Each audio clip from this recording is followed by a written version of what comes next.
Prices in England and Wales rose by 1.7% in July. That was compared with June, and it was the biggest monthly leap in value since July 2004, according to the latest figures from the Land Registry. But prices were still 11.7% lower in July than they were in the same month a year earlier, and sales are also down. So where now for the housing market? Well, to discuss this further, property expert Henry Pryor is with me. Henry, what does it mean? Is it a good news story, or are we still in the same sort of position as we were?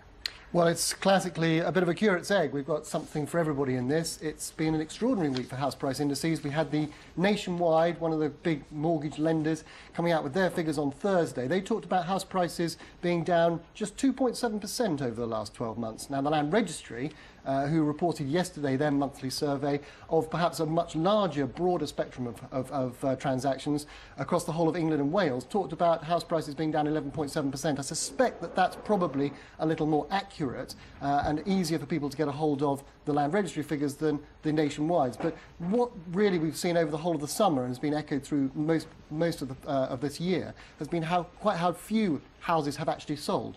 We've seen how the number of houses selling pick up slightly since the low point in January, but we're still probably about 45 to 50% below the peak of 2007. And is these so-called price rises, is there any relation to the fact that there perhaps aren't quite so many properties on the market? Well, I suspect that that's got a great deal to do with it. We've got so few transactions happening at the moment that I think that probably what analysts are fearing most is that we may be seeing the potential for a double dip, which is where house prices will continue to fall, perhaps again as more repossessions come into the market.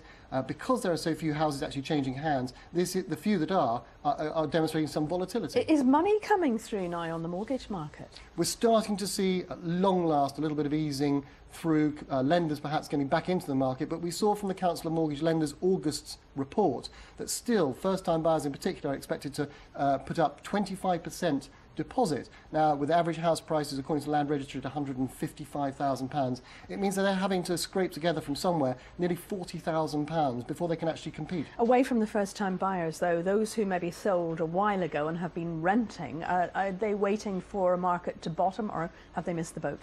No, I think that what's been interesting, we saw rental figures coming out from LSL yesterday. We've seen nearly 100% increase in the volume of properties going into the rental sector over the last 12 months. Rents now have bottomed. I suspect that as a result, we're starting to see that impact coming in, which is one of the reasons why prices are starting to stabilise. What will be fascinating to see, and what we're all looking forward to seeing over the next 6 to 12 months, is whether this can be sustained by more mortgage lending coming in and buyers being able to get back into the market. Okay. Henry, thanks very much indeed. Thank you.